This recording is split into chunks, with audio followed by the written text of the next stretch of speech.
Hemos estado analizando, me parece que hace 15 días o 12 reuniones atrás, el enfoque teológico que le daba Mr. Sir Williams. ¿Se acuerdan? Este teólogo polémico que habla que cada una de las iglesias ha tenido una representación a través de cada uno de los siglos desde el nacimiento de Jesucristo hacia acá.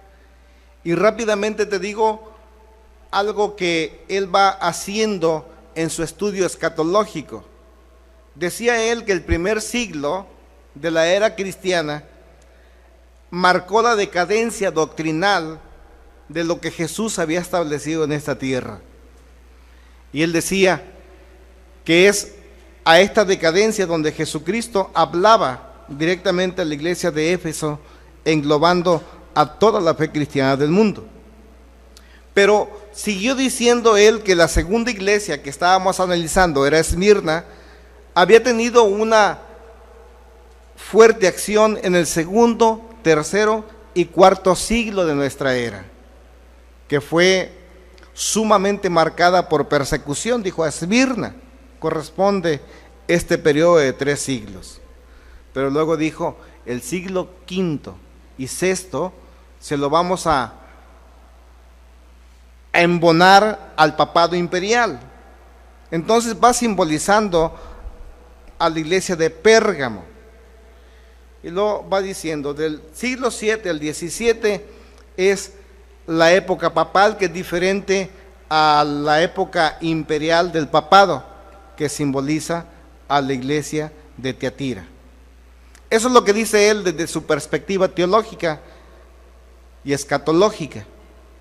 Yo les comentaba en días pasados que no íbamos a estar definiendo lo que significaba cada una de las iglesias, porque cada teólogo, dependiendo de su fundamento y su raíz de teología, va dando simbolismos o va dando definiciones diferentes, aunque por alguna razón nosotros lo podemos entender.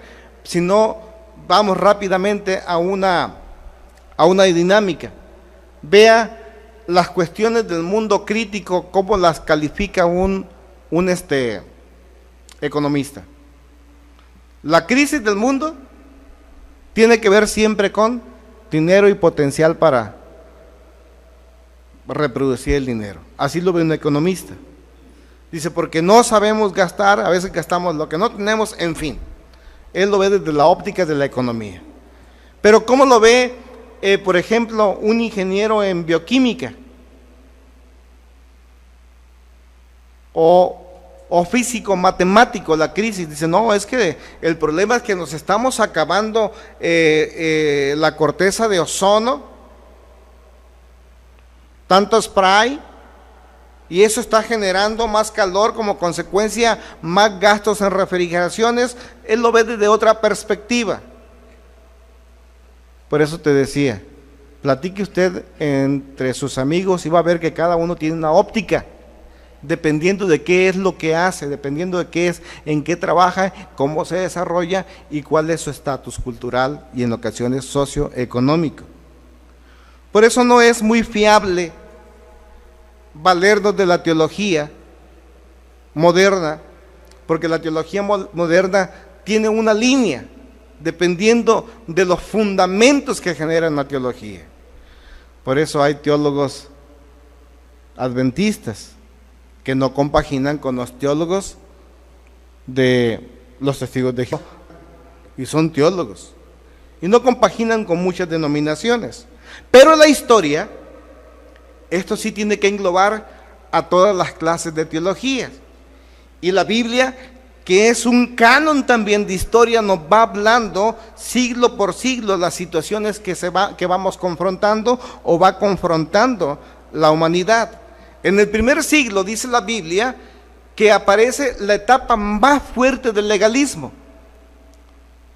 Y si lo queremos entender, esta fue una de las razones por las cuales el apóstol San Pablo luchó fuertemente con doctrina y con conocimiento de Dios, con autoridad, para ir a confrontar a los gálatas, a los éfesos, a los romanos. No hay otra razón. Había un legalismo fuerte en ese tiempo. Yo creo que no tiene necesidad de que les vuelva a decir qué es el legalismo. Aunque esto se presentó en este primer siglo, ha sido recurrente a través de los siglos, más en la actualidad. Hay denominaciones fuertemente legalistas que luchan, que piensan que por el simple hecho de autonombrarse hijos de Dios pueden determinar lo que Dios va a hacer en la humanidad. Cosa no más equivocada. El segundo siglo y el tercero fue la época más fuerte del nacimiento del gnosticismo. Y el apóstol San Juan luchó bastante, y si nosotros analizamos las 3 cartas de San Juan, nos vamos a dar cuenta de cómo San Juan está hablando, está diciendo, es que no hay personas exclusivamente escogidas por Dios. Es una de las cosas que dicta o dictaba y sigue dictando el gnosticismo. Yo soy el iluminado, a mí Dios me escogió con ese propósito y únicamente a mí me está revelando, a ustedes no, nada más a mí. Y como a mí me reveló, yo tengo el poder y la autoridad de este conocimiento, transmitirlo a quien yo creo que es adecuado para que lo conozca. Y si nos vamos dando cuenta, son muchos los líderes cristianos en la realidad que están metidos en una gran fuerza de legalismo y de gnosticismo, haciendo de la predestinación su campo de batalla, haciendo de la predestinación que la Biblia no habla, pero que sí se acomodan en el sentido de cómo ellos la manejan. Si bien es cierto que la humanidad hemos sido escogidos por Dios, predestinados para hablar de la gloria de Dios, para alabar y bendecir a Dios, no hemos sido escogidos individualmente. Qué bueno para aquellos que escuchen posteriormente esta grabación, que puedan entender que ningún hombre ha obtenido la membresía o la exclusividad del conocimiento de Dios.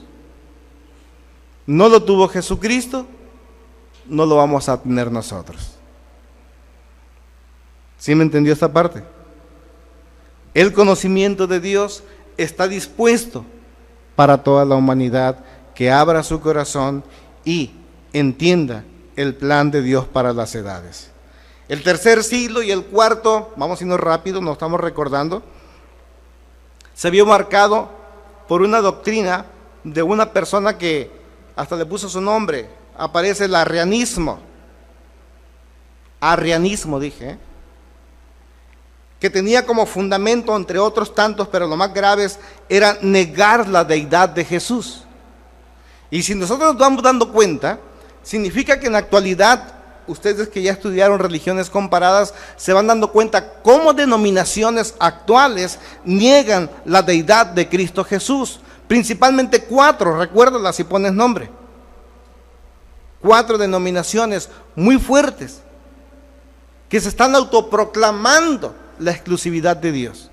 Dice, nada más nosotros somos hijos de Dios, todo el que quiera ser salvo tiene que pensar como nosotros, se tiene que ser como nosotros, si no, están perdidos. Pero cuando van a hablarte de Cristo Jesús, lo degradan a la condición de hombre simple y mortal. No tiene más capacidad del haber sido un hombre obediente a Dios y nada más. Hasta ahí le voy a dejar. Bueno, lo voy a terminar aunque después se lo mencione. El capítulo 4, el siglo cuarto y quinto, aparece la etapa del pelagianismo, donde a esta persona se le ocurrió pensar o creer que el pecado original no era consecuente o no era importante. Dice, porque si bien es cierto que pecó Adán, a nosotros no nos interesa, no nos alcanza. Pero la Biblia dice que por la desobediencia de Adán entró el pecado al mundo. Y dice, no, eso no es cierto. Pecó Adán y él con su responsabilidad, nosotros somos harina de otro costal. Y vea cómo la gente sigue pensando de esta forma. El siglo V hasta el XVI, la jerarquía católica fundamentada en la doctrina de los nicolaitas, tuvo su efervescencia más fuerte y aparece dentro del movimiento católico. Acuérdese que encuentran los sacerdotes católicos Martín Lutero y Calvino a trabajar, a reformar el cristianismo. ¿Qué reformaron? ¿Qué reformaron? ¿Qué? El catolicismo. Oh, tristeza que los cristianos quieren tomar de bandera a Lutero y a Calvino. No tiene nada que ver con el cristianismo. Diferente a Juan Hus. Inicia una reforma de la Iglesia Católica que ha sido trabajada desde el siglo V hasta el siglo XVIII, donde aparece el racionalismo. Y quien viene a trabajar fuertemente contra el racionalismo son los fundamentalistas cristianos de ese tiempo, porque los hombres llegaron a pensar en este siglo XVIII que todos los fundamentos de fe deberían de tener una razón. Aparece la etapa de las luces, que se conoce como luces, la revolución industrial, en donde el intelecto está caminando más fuerte, el modernismo trabaja con más fuerzas. Hoy ya no es fácil en este siglo XVIII hacer tontas a las personas, como se venía haciendo anteriormente por el simple hecho de poder leer una Biblia, en un idioma medio raro, el latín, escondiendo la verdad de Dios a las personas. Hoy no. Decían ellos, hoy me tienes que explicar con santo y seña para que yo pueda entender, porque si tú no me convences, la fe no sirve de nada. Todo tiene que ser filtrado a través de la razón, decían ellos. Pero parecen que bueno los fundamentalistas creyentes de la fe en Cristo Jesús, los verdaderos cristianos. La condición dice, no me importa tu razón, no me importa tu inmortalidad, no me importa tus universidades o tus grados, a nosotros lo único que nos interesa es lo que la Biblia dice. Y es que podía pensar un racionalista, me hace imposible que Cristo Jesús sea el Hijo de Dios, haya entrado, haber concebido, haber tenido un contacto de su padre, de José con María y de hacer algo. Eso escapa a la razón. ¿O no escapa a la razón? Es imposible. Escapa la razón que alguien se levantara de entre los muertos. Escapa la razón. Vienen estas cosas y tantos hechos que la Biblia nos fundamenta y que nosotros creemos a través de la Biblia. Pero tenemos nosotros una explicación. El creer o no creer la verdad escrita, profética de este canon sagrado. El siglo XIX se vio envuelto en un idealismo. La gente con modernidad, con preparación académica y estudios, dijo, pues ahora yo soy libre de que esta inteligencia que tenga empiece a generar ideas nuevas. Y dígame usted si una persona a la cual se le da libertad para que tenga acceso al conocimiento, no es una persona a la cual le brotan las ideas. Le debiera, porque le tengo una razón. Siglo XXI. Y los más difíciles de evangelizar, los más difíciles de hacer creer, es a los universitarios que presumen tanto conocimiento. Son los más difíciles, cuando debieran de ser los más accesibles, porque no se pueden explicar lo que la ciencia les dice que es. Y si la ciencia no se explica lo que es, la fe sí te dicen cómo resultan las cosas. Para eso siempre ha habido personas que han luchado en contra de estas corrientes. San Pablo, San Juan, en el siglo III, aproximadamente en el año 325, nace el credo de Nicea. Urgido los cristianos de hacer entender al mundo en qué necesitaba creer el cristianismo, qué era los fundamentos del cristianismo, porque había mucha oposición demoníaca y social de lo que Jesús había establecido. Venía en decadencia. Y nace también el credo apostólico. Ahorita vamos a analizar un poquito de esto. El siglo XX es una belleza, un collage, un sincretismo de muchas cosas que han pasado del primer siglo para acá. Nace una nueva ortodoxia, la teología de la liberación, Aquí en México la vivimos mucho en el sur del país, en donde se enseña y se sigue enseñando que las personas para poder ser libres necesitan tener poder económico. Nada más alejado de la realidad. Si yo necesito tener libertad, la libertad solo viene a través ¿de quién? De Cristo Jesús.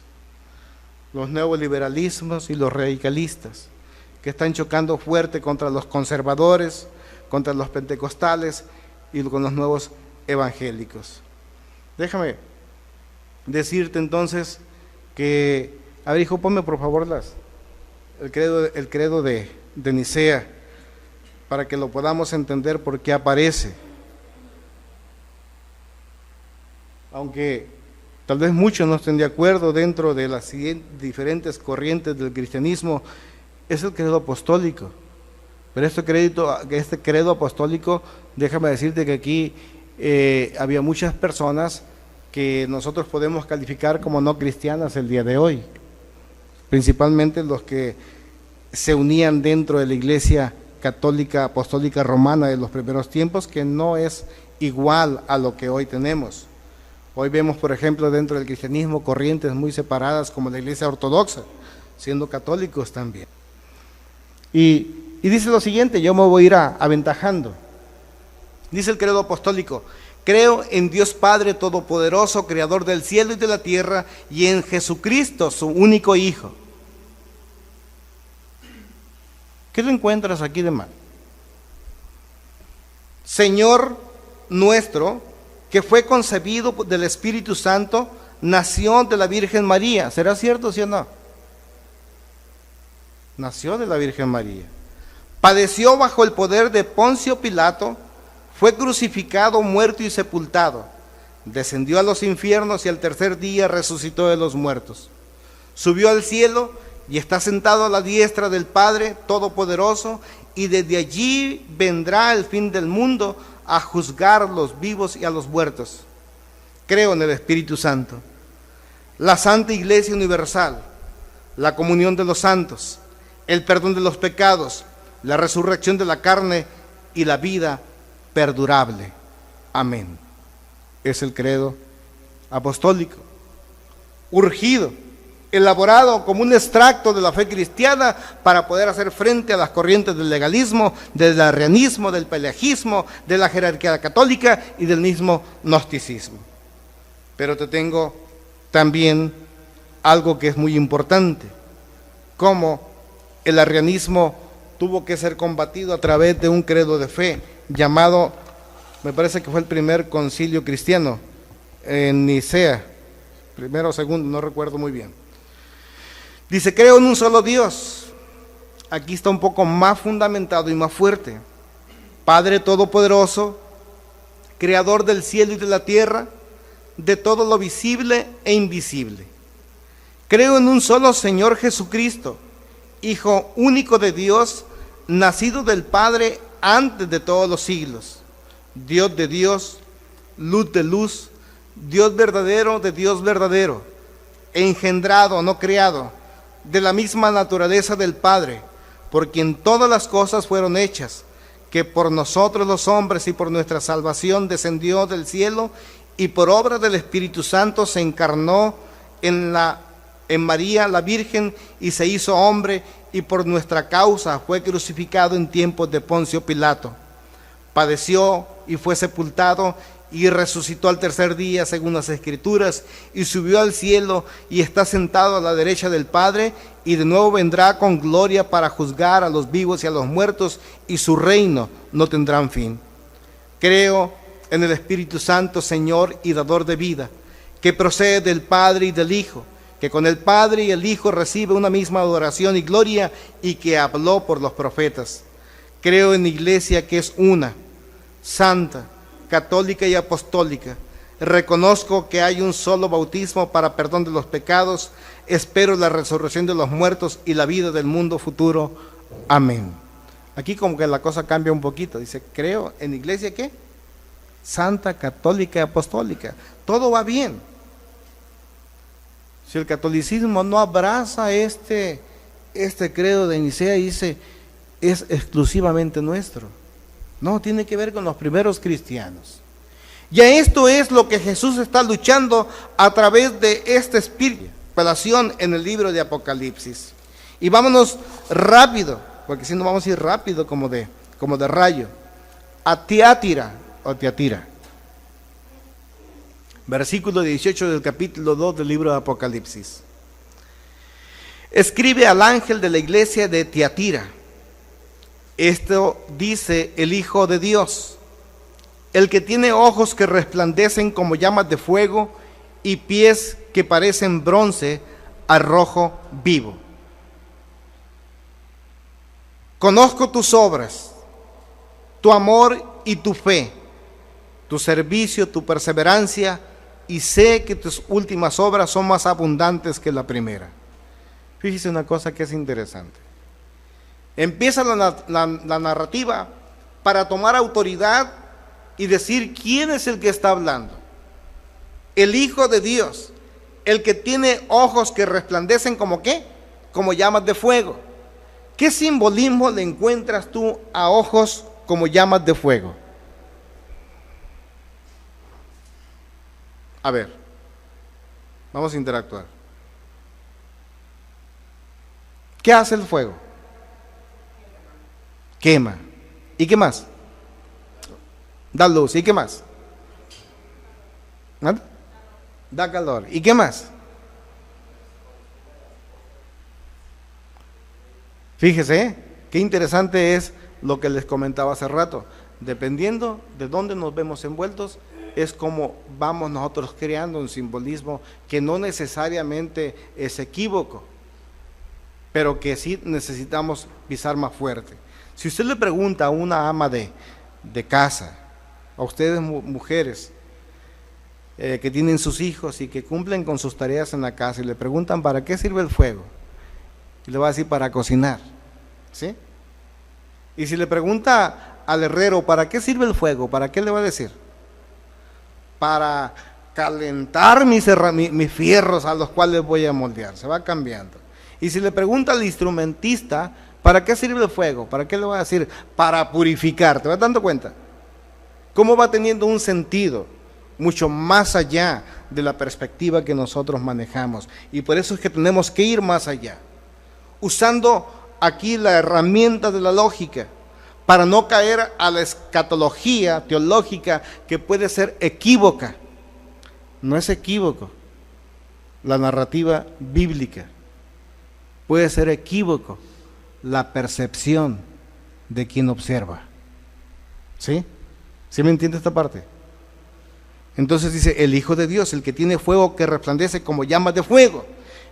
La palabra nos habla que el fuego es consumidor y que no podemos engañarle. Tienes mirada penetrante, puedes ver más allá de nuestros ojos, más allá del alma, más allá del espíritu. Desciende no únicamente su lengua como espada de dos filos, sino también tus ojos. Su mirada es penetrante, que puede conocer las cosas más recónditas que hay en nuestro ser.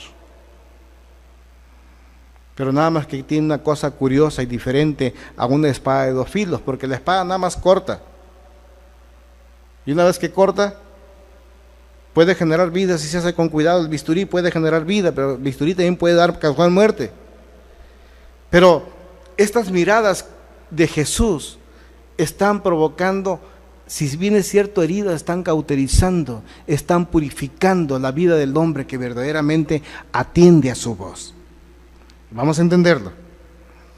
Dice, yo conozco tus obras, porque el propósito de Dios en ese sentido no es venir con el propósito que siempre hacía a través del fuego Dios, que los consuma el fuego, que los arda. No, hijo. Únicamente los voy a conocer y los voy a hacer entender que soy tan fuerte que no me pueden engañar y que tienen que poner atención. Y empieza la retórica, yo conozco tus obras y te veo profundamente, como yo los conozco a cada uno de ustedes, más allá de donde ustedes imaginan. Esto no es escatología, esto es cierto. Yo los conozco a ustedes perfectamente. Dice, conozco tus obras, conozco tu amor y tu fe, tu servicio, tu perseverancia, así como la suya. Y se dice que tus últimas obras son más abundantes que las primeras, aunque aquí pase al revés. Tal parece que las primeras obras eran más abundantes que las de ahora. Pero necesitamos una vez más reactivarnos y volvernos a encender. Estamos. Sin embargo, tengo unas cosas en tu contra, que toleras a Jezabel, esa mujer que se dice ser profetisa. Con su enseñanza engaña a mis siervos, pues los induce a cometer inmoralidades sexuales y a comer alimentos sacrificados a los ídolos. Le he dado tiempo para que se arrepienta de su inmoralidad, pero no quiere hacerlo. Por eso, la voy a postrar en un lecho de dolor, y a los que cometen adulterio con ella los haré sufrir terriblemente, a menos que se arrepientan de lo que aprendieron de ella. Ahí viene lo fuerte. Jesús está señalando algo que en el pasado, por allá el libro de Reyes, el primer libro de Reyes, ahí por el capítulo 16, si no mal no recuerdo. El rey Acab toma por esposa a una mujer llamada Jezabel, de la región de Sidón. La historia nos hace conocer que Jezabel era una sacerdotisa de Baal. Y el culto baálico tenía cosas sumamente importantes, de trascendencia. Entre ellos, dentro de su culto, la práctica de relaciones sexuales, en la fornicación, en el adulterio, y hay quien se atreve a decir que también de una forma homosexual. El lesbianismo y el homosexualismo creo que también formaban parte de este culto. Yo no tengo mucha información de eso, tengo información de lo otro. Y esta mujer, es que se casa con Acab, rey de Israel, empieza a pervertir la religión judía, y en los lugares altos en donde se encontraban algunos altares de sacrificios a Dios, y aún en el mismo templo de Dios, empezó a prostituir y a sacar la enseñanza y a introducir el culto baálico. Y Acab jamás dijo nada. Imagínate cómo se sentía Dios con el pueblo de Israel. Incluso un hombre se levantó, Elías, y viene en una actitud desafiante a tratar de rescatar aquella fe que el pueblo judío había perdido. Pero yo quisiera hacerles una pregunta a ustedes. ¿Quién conoce algún lugar en donde haya algún club de solteros o solterones o solteronas? ¿Ha conocido uno? Ay, ahora no saben. Acuérdense, aquí anteriormente a un lado de nosotros, ahí estaba un club, el Alfa y Omega. ¿Y a qué hora sesionaban? ¿Se recuerda a qué hora sesionaba? Como a las 9 de la noche. Y le voy a hacer una pregunta, ¿tenía afluencia? Más que nosotros. Había mujeres ahí, muchas de ellas guapas. Había hombres ahí, muchos de ellos varoniles. Y cada vez iba creciendo más y más. ¿Por qué razón? Porque iban a tomar café únicamente, o aquella situación avanzada a las horas de la noche, el café se convertía en cerveza, en algunas bebidas terminaban otras cosas.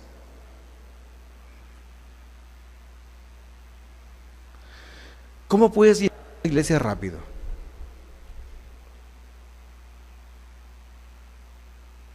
Prostitúyela. Tolera el pecado.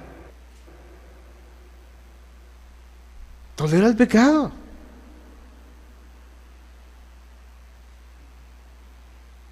Ahí es una iglesia que no voy a decir nombre, no porque no sea valiente, he hablado mucho de ella. Jóvenes como arroz. Jóvenes, su culto envidiable, la multitud, 200, 300 jóvenes. de oídas directas me hablan. En retiro se han presentado creo que por el alto liderazgo de esa iglesia. ¿Qué dicen los congregantes? No digan nada, no demandes para que la gente no nos tome como un mal testimonio. Prostitúyela. ¿Tú crees que el pueblo de Israel iba a responder al señalamiento de Elías de pecado? Ay, sí, Elías, te estamos esperando porque nos dijeras lo que estamos haciendo, como que si no supiéramos. Mátenlo. ¿Qué nos importa? Aquí nosotros nos la pasamos muy bien. ¿No es la actitud de muchos congregantes en muchas iglesias? El culto jezabélico tiene que ver con un atractivo sexual, en un atractivo de prostitución, no únicamente carnal, sino también teológico.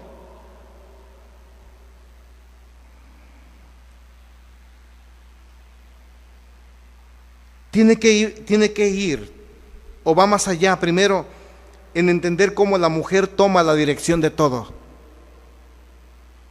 Aquí estudiamos en años pasados, si ustedes recuerdan lo que era en parte de ríos de purificación, se llamaba toda aquella serie, lo que era la alineación celestial. ¿Quién les recuerda? ¿Cómo es la alineación celestial? Uy, que pronto se los olvidó. Dios, hombre, esposa, hijos. Esa es la alineación que Dios determina para poder bendecir una familia y poder tener armonía en la tierra y con Dios. Pero cuando la mujer altera este orden en lugar del hombre, es ella que sucede con Dios. Pues a ver, cuando te canses, cuando te dé tu gana, si es que te da tu gana, entonces nos vemos. Y la mujer llega a pensar y ha pensado que por el simple hecho de que sea una mujer injundiosa, que no para, que evangeliza, que trabaja mucho, pero que está por encima de su esposo, piensa que eso la hace estar bien delante de Dios y está equivocada. Y así tenemos muchas denominaciones en la actualidad en donde los líderes son mujeres. Y hay pastoras. Y llega tal la prostitución que aún en las iglesias donde hay pastores, a la esposa del pastor, ¿cómo le dicen? Ridículos. No existe esta figura bíblica. Y Dios no se siente bien con eso. Jesús dice, les estoy dando un tiempo para que se arrepientan, porque tienen una figura eclesiástica de culto jezabélico, de prostitución,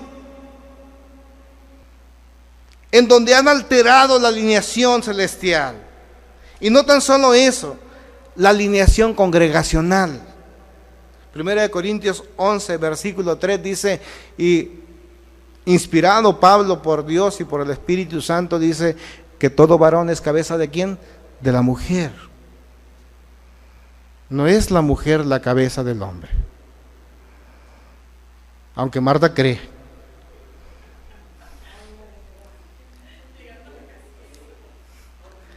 No es la mujer la cabeza en el matrimonio. Mujeres, no se sientan mal, son importantes, sumamente muy importantes, pero cada quien debe de estar donde debe de estar. Y entonces, ¿qué es lo que sucede con muchas personas? Y empiezan a decir, ¿y si no hay pastor? ¿Y si no hay hombre? ¿Y qué pasó con Esther? ¿Y qué pasó con Débora? Estamos hablando de una cosa muy diferente. Estamos hablando de que no porque hayan estado ahí signifique que Dios las haya puesto ahí. Estamos hablando de reinas, no de sacerdotas. Estamos hablando de otra clase de trabajos que están haciendo, no un trabajo eclesiástico.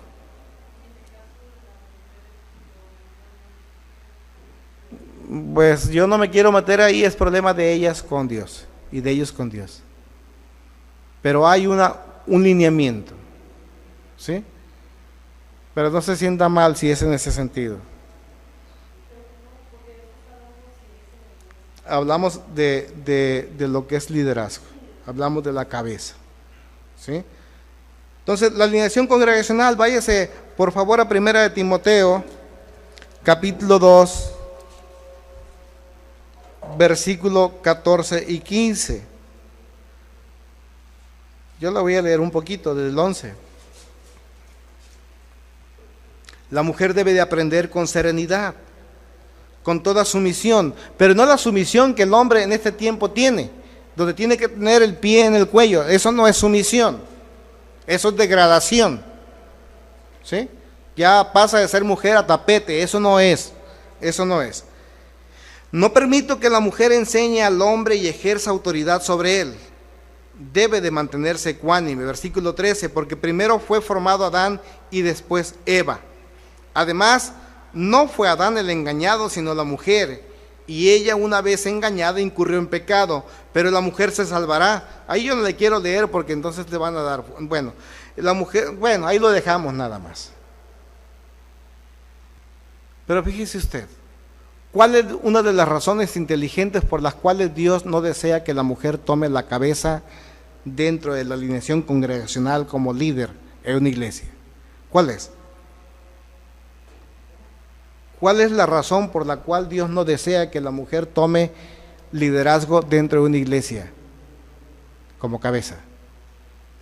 Contéstelo como el versículo 14. ¿Cómo dice? Porque es fácilmente engañada. ¿Y quién engaña? ¿Y quién más?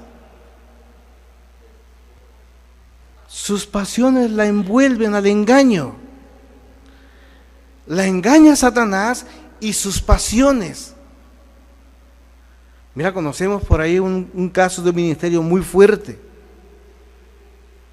Más bien conocí una mujer dentro de un ministerio muy fuerte, en donde entregó de una posición muy fuerte aquí en la ciudad y entregó todo su capital a los pies de un pillín. Se quedó en la ruina, siendo líder, cabeza de una iglesia o de una asociación, y está en la ruina, y el tipo es pastor. Ella aquí, un noviazgo medio raro, y el tipo ya por Centroamérica. ¿Cómo dice el dicho que amor de lejos es como ir a no sé, yo no sé cómo dice, pero da tristeza cómo iglesias, movimientos no quieren ir directamente al consejo de Dios. Las pasiones se envuelven. ¿Qué encuentras? Es que me gustaron las cortinas verdes, es que yo las quería rositas, y es que tonterías, niñerías, cosas insignificantes van minando. Eso es cuando se trata de eso. Y de lo otro, ¿cómo hablamos? Yo les he dado, dice Jesús, un tiempo para que se arrepienta de su maldad. Dice, pero si no lo hace, bueno, otra parte de las inmoralidades que se cometían en el culto jezabélico, decían, eran las inmoralidades sexuales que ya analizamos, y todas las comidas sacrificadas al gerenlos. ¿Por qué? Porque no únicamente se tenía una estatua de Baal, sino muchos otros dioses, porque Baal significaba dioses. Entonces no les bastaba uno, era sacrificar a muchos. Y si tú dices, al cabo lo hicieron los países o los reinos paganos, no hay problema. No, el problema es que es el pueblo llamado escogido de Dios quien lo está haciendo. Como en la actualidad. No se te das cuenta que qué bueno que no es nuestro vocabulario, pero es el vocabulario de muchos. Es que los paganos, pastor, se comportan mal, y los del mundo. Entonces, fíjese la tristeza que hay. Dice, yo le voy a dar un tiempo. Ya les he hablado para que se arrepientan de su inmoralidad, pero no lo quieren hacer. Por eso la voy a postrar en un lecho de dolor, y a los que cometieron adulterio con ella les haré sufrir terriblemente, a menos que se arrepientan de lo que aprendieron de ella. Dios nos da un tiempo. Y si en ese tiempo no respondemos, ¿qué es lo que va a pasar? Dice. ¿Qué viene como consecuencia? Por eso lo voy a postrar en un lecho de dolor, y a los que cometen adulterio con ella los haré sufrir terriblemente, a menos que se arrepientan. ¿De qué habla? Los va a poner en cama. Un hombre, ¿por qué está en una cama? Por enfermedad. Porque tiene sueño, tiene flojera o está enfermo. Entonces, ¿cuál es una de las repercusiones de Dios sobre personas o iglesias donde hay muchas personas enfermas? Pablo lo dijo. A causa de que cuando toman indignamente la cena del Señor, porque lo hacen indignamente, muchos son los que están enfermos y otros mueren. Porque la inmoralidad ya estaba presente, y aunque Dios les hablaba constantemente de muchas formas, no se querían arrepentir. Y la enfermedad, los congregantes eran presos de las enfermedades raras y graves. Explíquese entonces por qué hay iglesias y congregantes que tienen enfermedades graves y raras. Porque han prostituido la fe de Dios. Y no únicamente la fe, han prostituido sus vidas. Éjele, yo soy bien, bueno, dicen, estoy prostituyéndome, estoy cambiando todo y no me pasa nada. Espérate, es que Dios te está dando un tiempo. Dios te está dando un tiempo. A los hijos de esa mujer los heriré de muerte. Así sabrán todas las iglesias que yo soy el que escudriña la mente y el corazón. Y a cada uno de ustedes los trataré de acuerdo a sus obras. Ahora el resto de los que están en Tiatira, es decir, a ustedes que no siguen esa enseñanza, ni se han aprendido los mal llamados profundos secretos de Satanás, les digo que ya no les impondré ninguna otra carga. Porque dentro de una congregación hay gente que está mal y otra bien. Pero dice Dios, qué bueno que Dios es selectivo en esto. Jesús es selectivo. Dice, a los que no se han arrepentido, a él le voy. Y a los que se han arrepentido o que no se han mezclado con esta clase de prácticas y corrientes, no tengan problema, no les va a pasar nada. ¿Entiende?